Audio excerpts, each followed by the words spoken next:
বাংলাদেশ আওয়ামী লীগ মাননীয় নেত্রী প্রধানমন্ত্রী শেখ হাসিনা কর্মসূচি ঘোষণা করেছেন। 10, 11, 12 এবং 13 সারা বাংলাদেশের সকল জেলা এবং উপজেলায় প্রতিবাদ এবং বিক্ষোভ অনুষ্ঠিত হচ্ছে এবং হবে। 13 তারিখ সকাল থেকে সন্ধ্যা পর্যন্ত ঢাকা মহানগরীতে লকডাউন পালন করুন। এই লকডাউনে গাড়ি ঘোড়া যানবাহন, অফিস আদালত, শিক্ষা প্রতিষ্ঠান, কল কারখানা সব বন্ধ রেখে এই অবৈধ জঙ্গি ইউনূস সরকারের বিরুদ্ধে আপনারা অনাস্থা জ্ঞাপন করুন। এই কর্মসূচি পালন করতে গিয়ে ইতিমধ্যে আমরা লক্ষ্য করছি সারা দেশের সকল আপাম জনসাধারণ এক গণজাগরণ সৃষ্টি করেছে।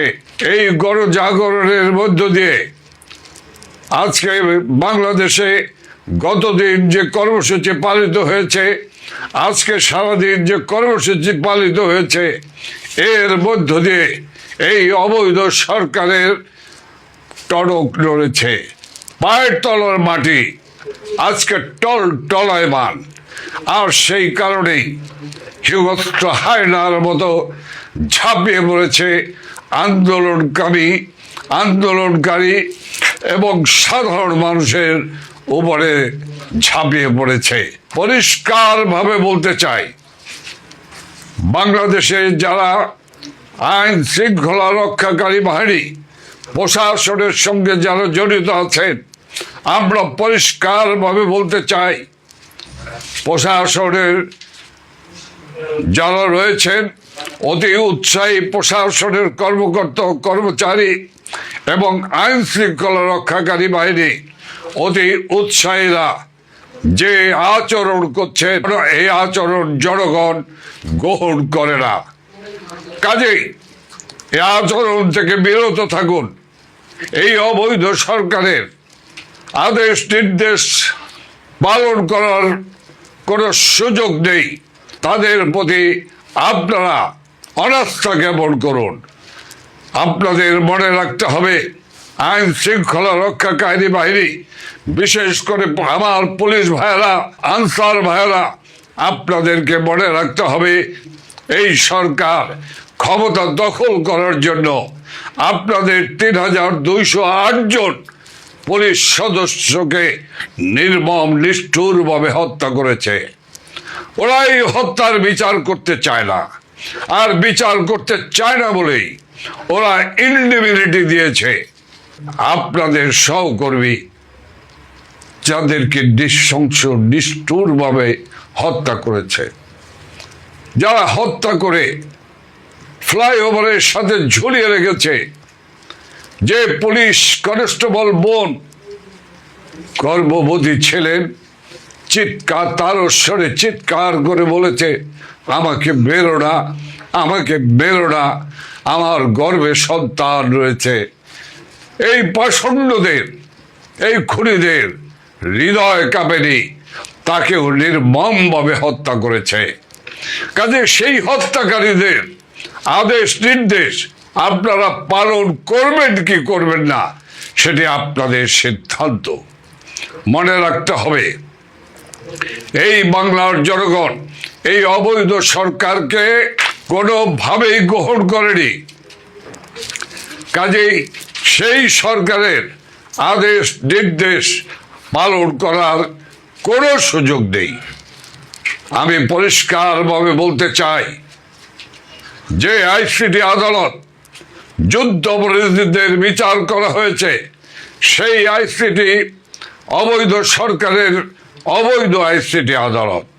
সে আদালতে কোনোদিন একজন সফল প্রধানমন্ত্রী, আধুনিক বাংলাদেশের রূপকার শেখ হাসিনার বিচার করতে পারে না, বিচারের রায় দিতে পারে না। বিচার করবে বাংলার জনগণ। বিচারের আদালত হলো বাংলার জনগণ এবং দেশে একটি দল নিরপেক্ষ তত্ত্বাবধায়ক সরকারের অধীনে একটি নির্বাচনী হলো বিচারের মাপকাঠি। আমি পরিষ্কারভাবে বলতে চাই, এই আইসিটি আদালতকে যেভাবে ব্যবহার করা হচ্ছে প্রতিপক্ষকে ধ্বংস করার কাজে, এই আইসিটি